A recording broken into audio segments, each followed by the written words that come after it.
Good morning. How you Hey, doing? we just went live. So, hello everyone. Welcome to this episode of Think and Grow Rich Daily Hangouts. We're actually not reading from Think and Grow Rich right now. We're reading from lecture notes that Napoleon gave sometime in the 40s or 50s that you can actually get in the Facebook group. And I just realized I didn't upload the second part. Oh, damn. I completely forgot about that. How are you doing, Glenn? I'm doing just fine. How you doing there in Toulouse? Good, thank you. It's beautiful and sunny actually. Just took my dog out for a walk, so uh, yeah, doing good actually. I was up late, but it's okay. Are you going to stay in Toulouse for a while, or uh, for the next week or so, well, if will you until I be go to North traveling next Carolina. week?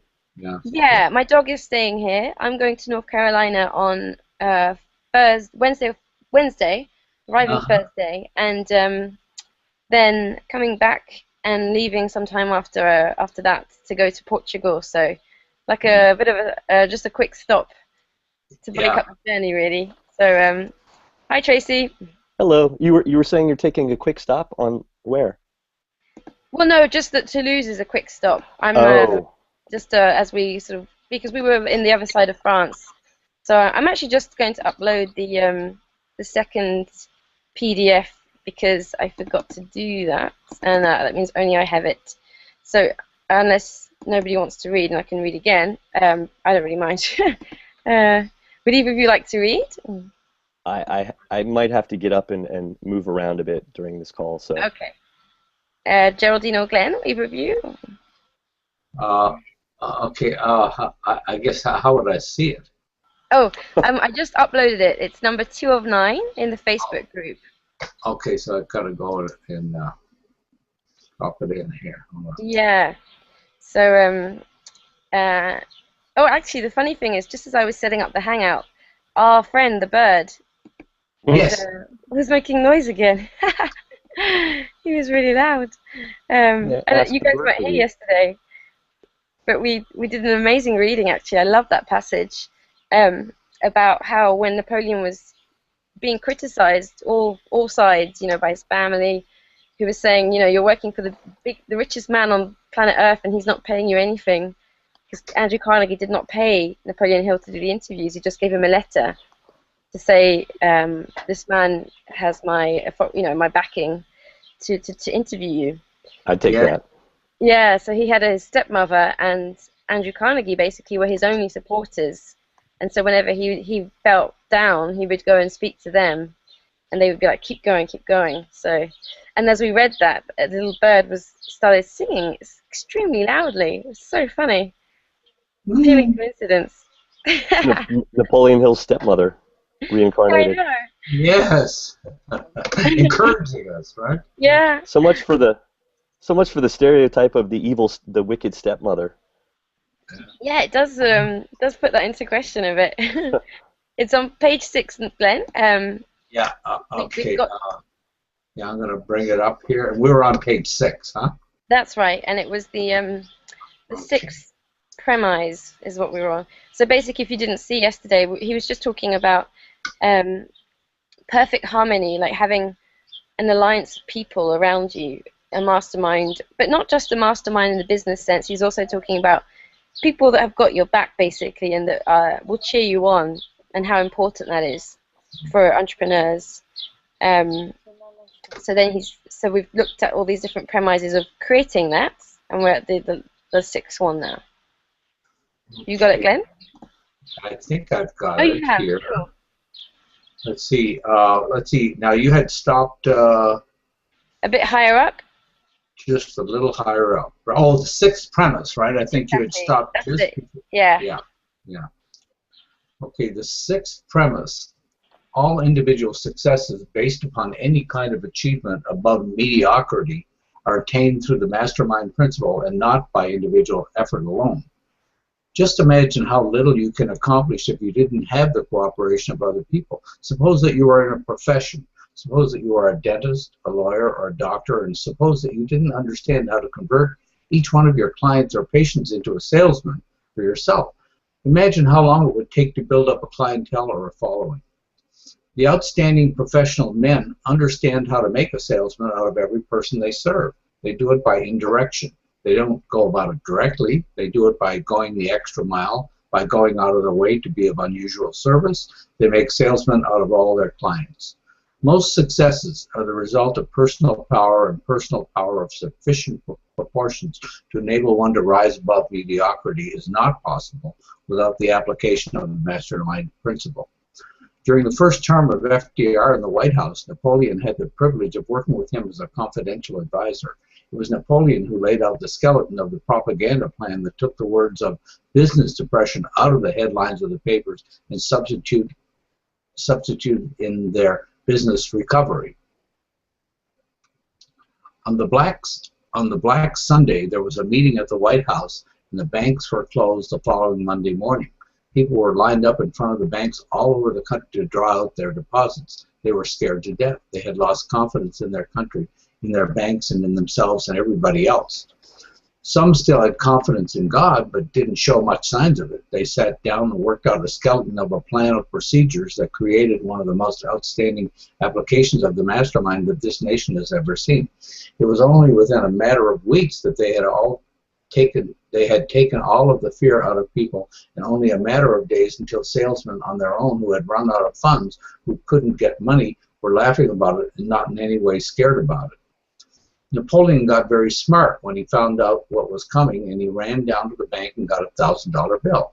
He might as well have had 18 cents. Nobody could change it. It wasn't worth a nickel, not a nickel. Napoleon wasn't scared, though, because he was in the same boat as everybody else was in. Something had to be done about it, though, and FDR was a great leader. He had a great imagination, and he had great courage. They both got houses of Congress working in harmony with the president. First time in the history of the nation that both houses of Congress, Democrats and Republicans alike, got behind the president and forgot about what their political stance happened to be. In other words, there were no Democrats, there were no Republicans, there were just Americans backing the president and everything he needed in order to stop that stampede of fear. The newspapers, radio programs, and churches gave marvelous help despite their political beliefs. It was one of the most beautiful things Napoleon has ever seen. Catholics and Protestants, Jews, Gentiles, and all of the rest pulling together as Americans. It was a wonderful sight, a wonderful sight. What a wonderful thing it was.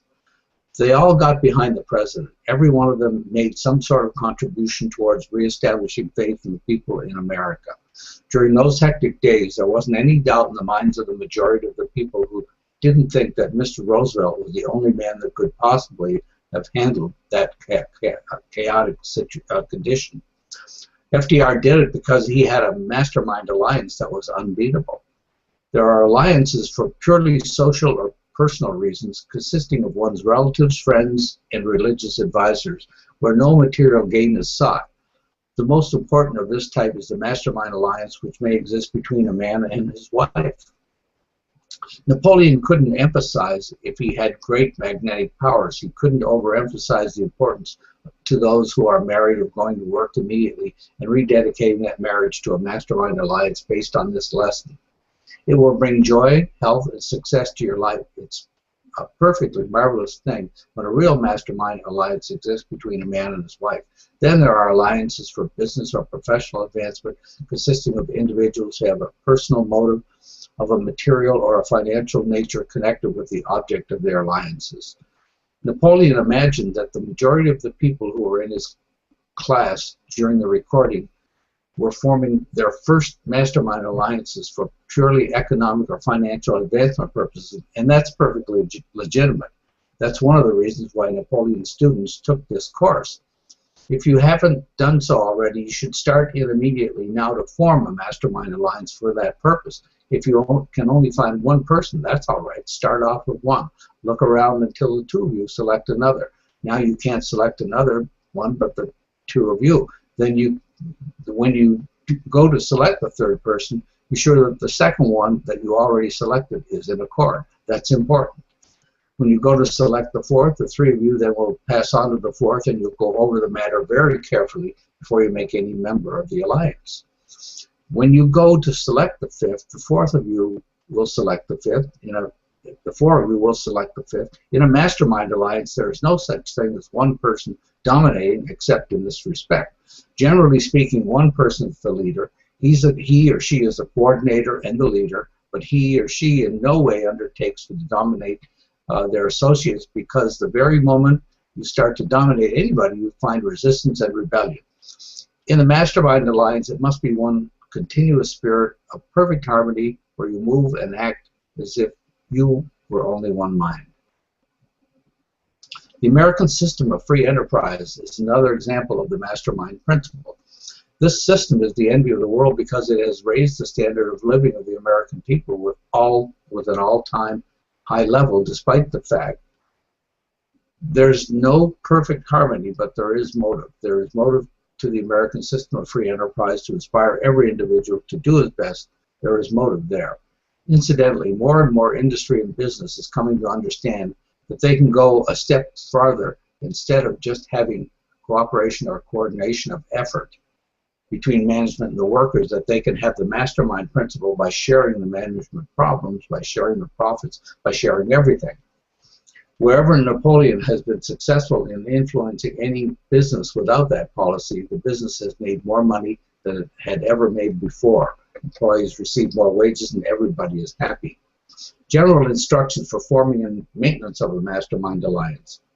First, adopt a definite purpose as an objective to be attained by the alliance. Choose individual members whose education, experience, and influence are such as to make them of the greatest value in achieving the purpose.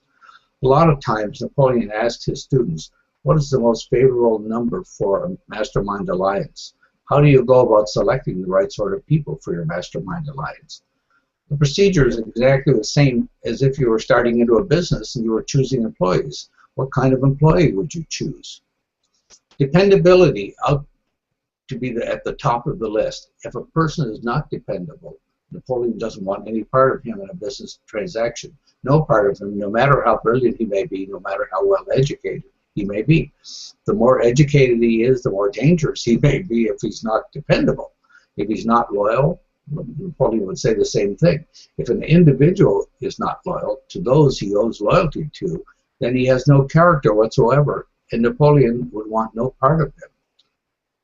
Ability is the third thing. Napoleon doesn't care about a man's ability until he finds out whether or not he is dependable and loyal. The fourth thing would be a positive mental attitude. What good is a negative wet blanket around you? Well, you can pay him to stay away and then be ahead of the game. Number 5 would be going the extra mile, and number 6 is applied faith. When you find people who come up to all of those 6 traits, you've really found somebody you're in the presence of loyalty.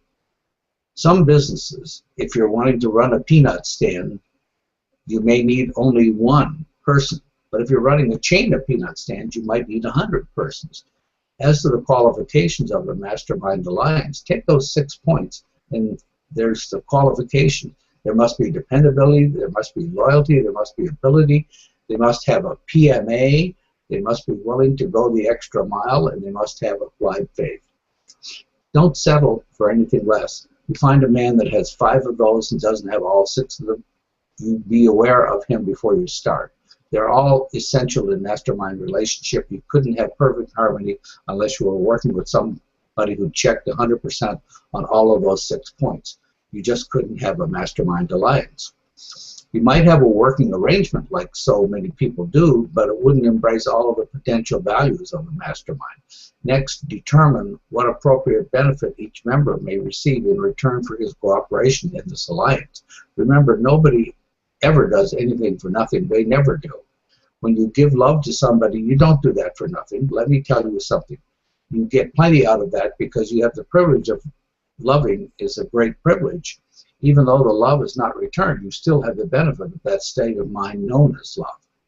There is no such thing as something for nothing. Nobody works without some sort of compensation. There are very many different forms of compensation, so don't expect that your mastermind allies are going to jump in and help you make a fortune or help you do anything unless they are equally participating in the benefit to come out of that mastermind alliance. Now, here's the criteria by which you go. Each individual must approximately benefit equally with yourself, whether it is a social benefit or whatever it happens to be.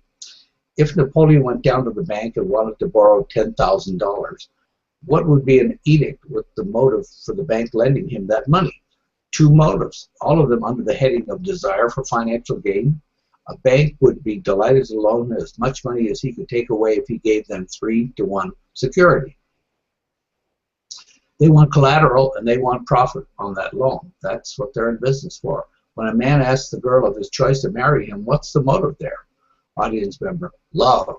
Napoleon sometimes laughs. Theoretically, love, yes. Audience member, security, money.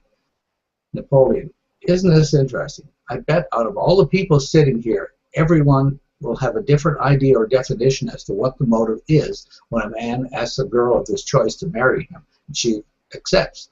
Why does she accept him? When Napoleon's father brought his stepmother home, he was just a farmer. He never had on a white shirt or tie. He was afraid of white shirts and ties. He wore blue cotton shirts, and Napoleon's stepmother was a college woman. She was well educated, and they were as different as the North Pole and the South Pole. And Napoleon wondered all of his life until one day just how he happened to be able to sell himself to her. She cleaned him up, put a white shirt on him. He looked like somebody, but nevertheless, it took her quite a while to do it. She finally got him into the money, and he became an outstanding man. At that point, Napoleon said to her one day, how in the world did my father, Napoleon remembers what he looked like and talked like, he used the Queen's English, he would say stuff like, I seen him coming, I've done my duty, and all that sort of thing. Napoleon said, how in the world did he ever sell himself to you? What was the motive? She said, first of all, I recognized that he had good blood in his veins. He had possibilities, and I believed that I could bring them out. And she did bring them out. If you had a definite major purpose, knew exactly what you wanted to do, had a mastermind alliance of people that could help you to do it, and had the sufficient faith to keep you going while you did it, don't you see that that would be about all you would need? Why then do we need the 14 additional principles, do you suppose? We need 14 additional principles to induce you to make use of these three. You need personal initiative, you need imagination, and you need enthusiasm. In other words, this philosophy is something like baking a cake. When you go to bake a cake, you don't put in just one ingredient. You put in a pinch of this, pinch of that, and a dash of the other thing, and then you put it in the stove and bake it. If you took out any one of those ingredients, you wouldn't have the same kind of cake. It's the same way with this philosophy. You can't leave out any one of these 17 principles. It would be just like taking a link out of a chain. You wouldn't have a chain anymore. You would have two parts of it, but not a whole chain. These other 14 principles are supporting principles of these three. Faith is a state of mind that has been called the mainspring of the soul, through which one's aims, desires, plans, and purposes may be translated into their physical or financial equivalent. Here are the fundamentals of faith. When you speak of applied faith, we're talking about something vastly different from just mere belief. Applied means action. Without action, faith is nothing but just daydreaming. There are a lot of people who believe in things, but they don't do anything about them, and they're engaging only in daydreaming. Applied faith is an active faith. The fundamentals of faith are, first of all, definiteness of purpose, supported by personal initiative and action. Action, action. The more action, the better. It means continuous action, not only on your part, but on the part of those that may be cooperating with you or may be mastermind allies of yours. Next, a positive mind, free from all negatives such as fear, envy, hatred, and greed is essential. Mental attitude determines the effectiveness of faith. Did you know that is a fact? The frame of mind that you're in when you go to pray determines what happens as a result of that prayer. There's no two ways about that. You can test it for your own self and find out. Napoleon has no doubt that you've had the experiences he had of sending out prayers that didn't produce anything but a negative result. When you go to prayer, unless you have such absolute faith that whatever you're going after, that you're going to acquire, that you can see it in advance in your possession before you start asking for it, the chances are the effect of your prayer is going to be negative. Next, a mastermind alliance with one or more people who radiate courage based on faith and are suited mentally and spiritually to one's needs in carrying out a given purpose. Is that a good stopping point? Yeah, I think that's a good. Yeah, let's stop there. So we're on page 12, right? Yeah. Page 12? Okay, cool. Thank you. Thank you, Glenn. Thank you so much for reading that really well. Oh, you're welcome. Uh, um, so we've Did had we a lose question. Tracy? Yeah, I think so. He said he had to go move things around. So also, I just want to say I've had a question here from someone called Dave K saying, which of you are rich? So I just invite you to get off the Hangout because I can just feel the energy behind that comment is not particularly contributing to this group. So thanks, but no thanks. That's not the point of this. You know, this is a study group. We're reading from the book and sharing experiences we've had based on what we were hearing and reading. So I don't really appreciate your comment. So coming back to what we just read, what did you guys make of it? Wow. There's a lot of content there, right? I mean, that's a condensation of a good part of the book, actually. You know, when you think about it. Right. And the mastermind, I mean, very powerful, right?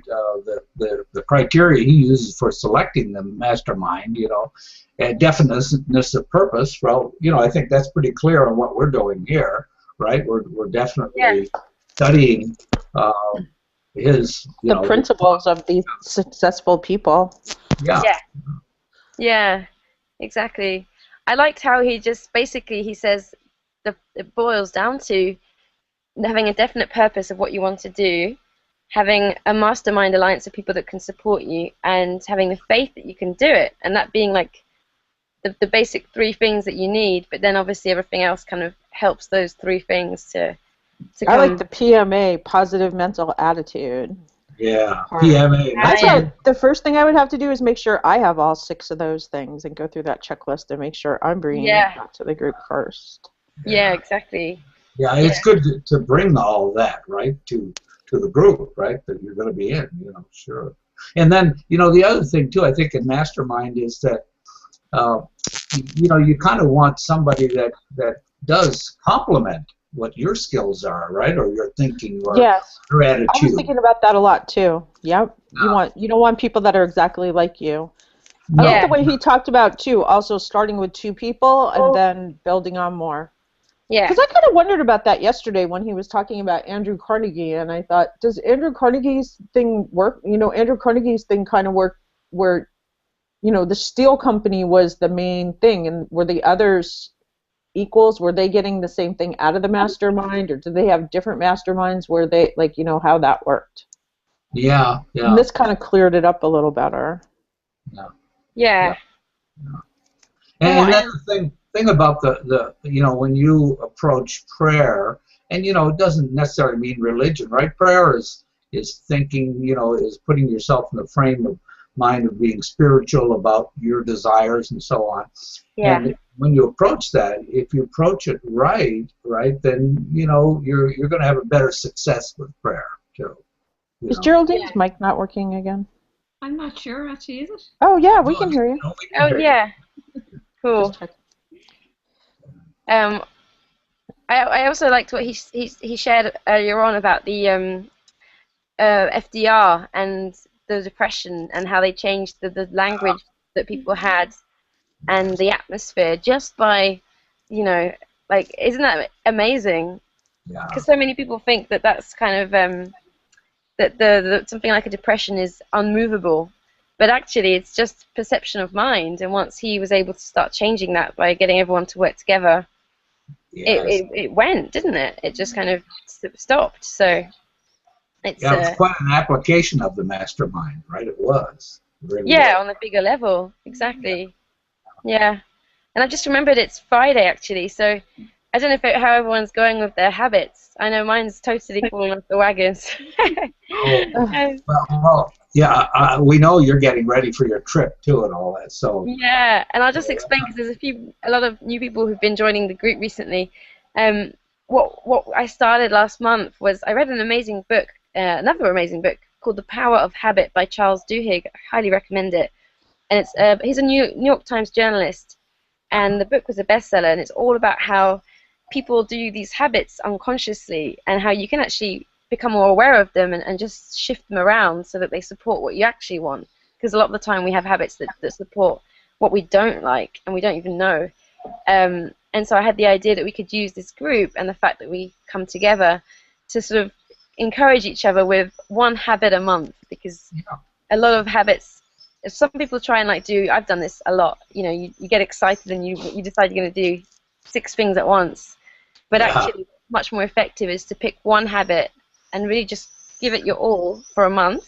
Right. And usually 30 days is enough time to develop the habit and to go beyond the stage where it's horrible, you hate it, you don't want to do it anymore, it feels like you're not working, and to get past that.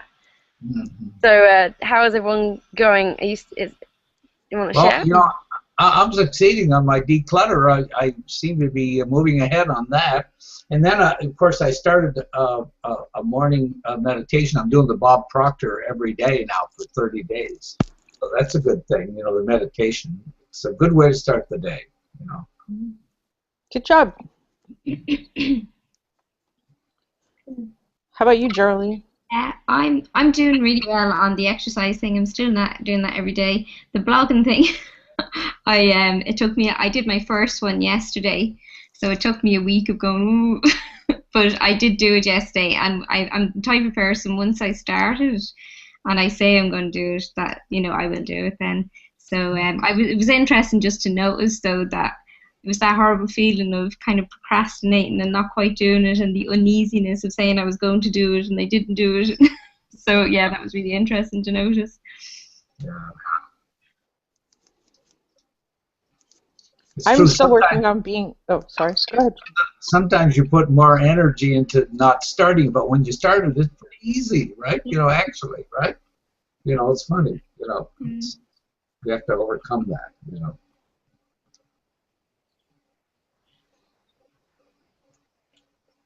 I'm still working on being decisive, but so far it's been working pretty good. And I made I made some tough decisions, and then kind of wanted to go back and forth on them, and then so then I decided the little decisions was like, no, I'm not going back and forth on this, and then stuck to those, and overall it seems to be working really, really well, and I'm proud of. Some decisions have been tough, but I think they're working for sure in a good way, and so I'm getting much better at it. And even little things like, you know, should I go do something like last Sunday? My mom and she wanted to go see this jazz band at some local thing, and we were kind of like, we were tired, it was late, and I was like, no, let's just go. And we were so glad we went. And especially my dad loved jazz, you know, and it was Father's Day, and we thought about him a lot. And it turned into like, and I was like, oh, should I go? It's Sunday night, Monday work. And I was so glad I stuck with it, because in the long run, it was so nice. And just little things like that. Yeah. Great. Well, it looks like we lost Sandy, huh? Oh, yeah. My thing still says live. Yeah, it doesn't say that the Hangout got canceled. Nope, she's back. Oh, she's back. There she is. Yeah. We lost you. Yeah. I know. It's incredible. The internet here is the worst I've ever had. Literally every single time I do a Hangout, it does this. I'm sorry. So do you have a way to plug your laptop in, like to a not a Wi-Fi connection, but like actually into a? Yeah, no, it's actually I don't think that would solve it, because it's the actual modem itself, which we have to restart it, and it only seems to do it when I'm on the Hangout. So I think it just can't handle. I might have to find another solution for next week, because this is getting really boring. So I'm glad that you guys could manage to keep going. Did you talk about your habits? I obviously missed that. You don't have to repeat it. Just checking. We did. You did. Yeah, I did. We did. Yeah. Yeah. We Cool. did. I can just share about mine that I was getting up early every morning, and I had actually been bonjour, doing it. Sorry, someone just came home. I had been doing it well, and then there's this big push with the work I do, and so I have to be up in the middle of the night most of the time now. So just for the next just for 2 or 3 weeks, so I kind of abandoned it. That's But okay. we're coming up to the end of this month, so we can pick new ones for July. Yeah. Yeah. Cool. Well, everybody Thank you, have a guys. good day. Have a good day. I'm probably going to miss a couple of the beginning of next week because I'm doing a course for the week. But I'll finish the replay just to keep up. Oh. Enjoy your course, Geraldine. Sorry. Enjoy your course. Thank you. Thank you. Oh my goodness, that's a good point. I won't be here from Wednesday, so Well, it's going to be a different week next week, right? You know. yeah, exactly, and even Monday, and oh wow, I didn't think about that with the Hangout. So if you could we can talk about it on Monday. If you can have a think, if perhaps you could alternate 2 of you, or if someone's willing to host it, from Wednesday till Monday, it would need to be. Perhaps even Tuesday. I'll have to check when I come back. Yeah. Okay. Yeah. Well, we'll discuss it, right? Or even through the Facebook page. Right? Yeah, exactly. I mean, because otherwise we can stop, but I think it's a bit of a shame. We'll figure it out. And can't you get online even though you're going to be traveling? No, well, not really, because I'm going to an event, so it's going to be all day on Friday. But it's before. Well, you'd have to get up pretty early. You'd have to get up at mine and Glenn's time. Yeah, that's right. But you're going to be busy with your. We'll work it out. If you're, we'll get there. Yeah. Well, yeah, we'll chat on Facebook, right? A little bit, right? You know. Did we lose her again? I think we've lost Liz. Yeah, look at that face. Hey, you guys have a good weekend. Yeah, you too. Enjoy. Bye-bye. Bye. Thanks for everything. Bye.